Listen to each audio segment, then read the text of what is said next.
Hey everybody, trying this again.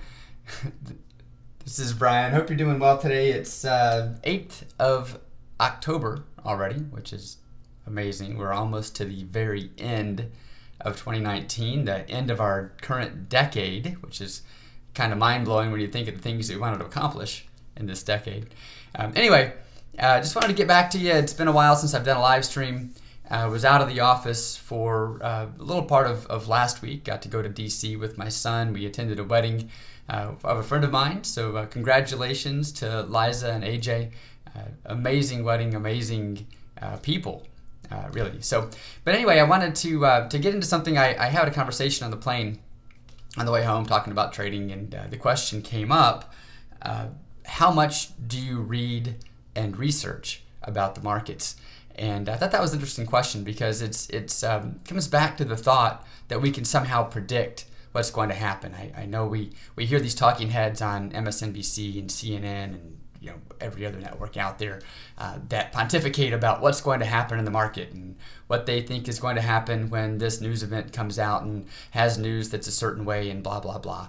I think if you really step back and get real with yourself, you know that these people are just paid to talk, and no one knows what's going to happen. No one can predict the future, not with any accuracy anyway, right? It's a 50-50 shot, and that's how I look at the markets. I don't spend, obviously I read the news and I have an understanding of what's going on around me in the world. I don't live in a bubble, but I don't spend a lot of time researching what I think is going to happen and try to take action on that. What I look at is what's happening here on the charts, and I take action based on my trading plan.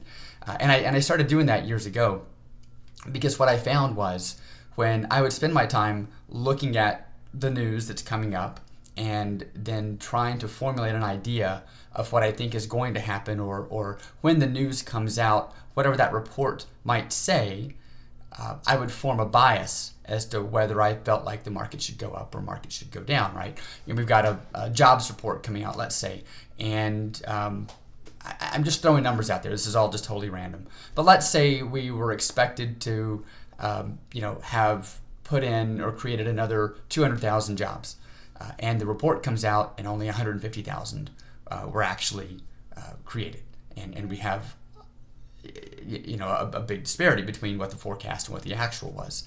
And you might look at that and go, oh, that's a bad jobs report. The market should go blank, right? And you form this bias.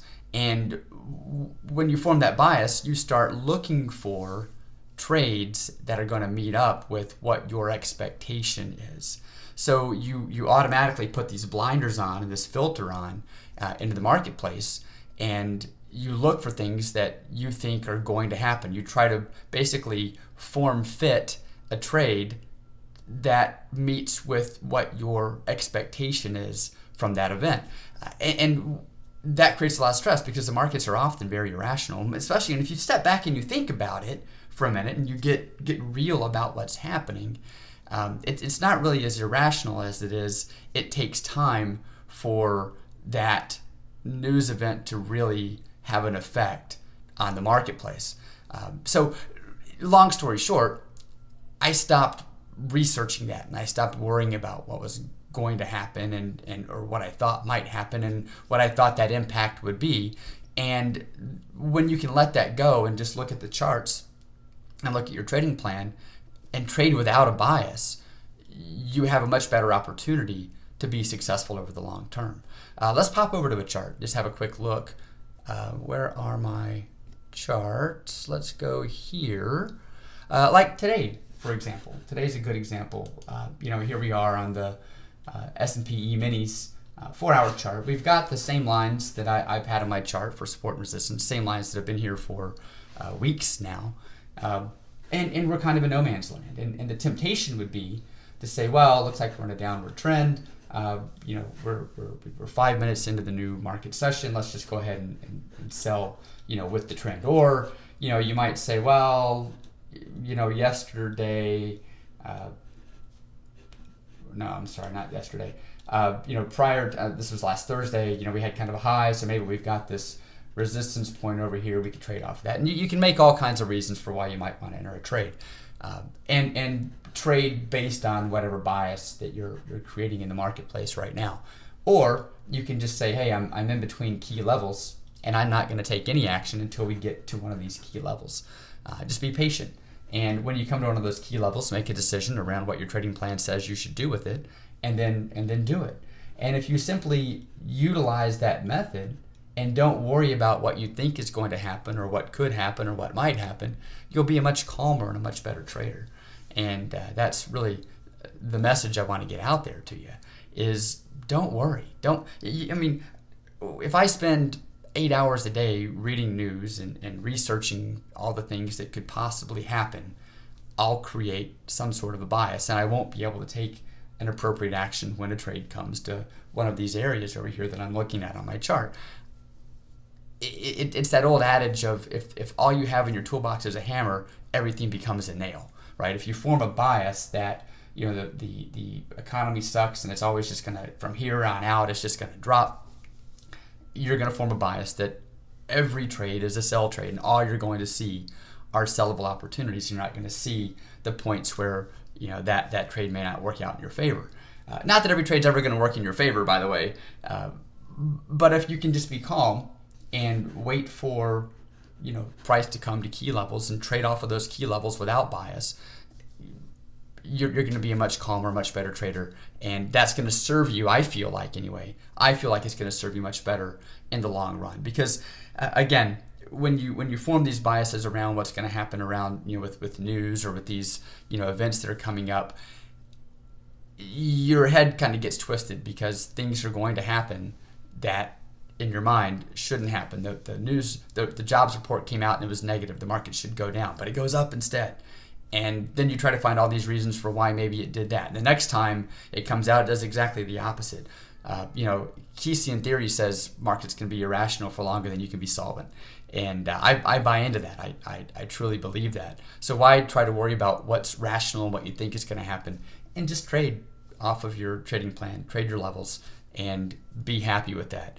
And that's all you have to do to be a successful trader over the long term, in my opinion. I mean, of course, everyone's got their own opinion, but that's my thought behind it. So anyway, wanted to share that with you. I'll be back on, if we have a trade, I'll post it in Facebook over here about what I'm trading from. But for right now, we can see, now I just post up these e-mini trades.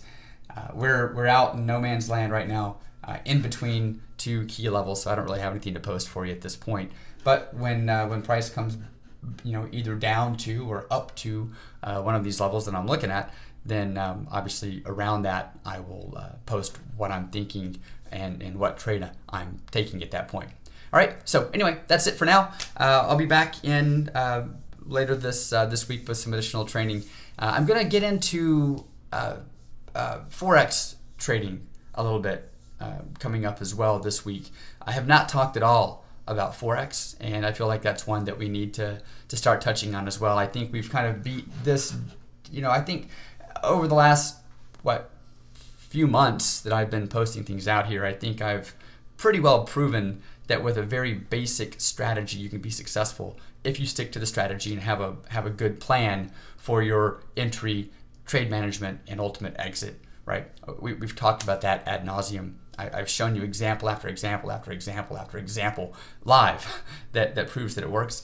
So I think we can kind of leave this where it is and jump into forex for a bit, which has a lower barrier of entry than futures does, and maybe is more widely available, and maybe something that's a little more of interest to a wider audience, because the barrier of entry is so low in forex, and you can get started with a very small amount of money there. So we'll get into some forex trades later this week as well, and start talking about and looking at a trading method, trading system that I use there.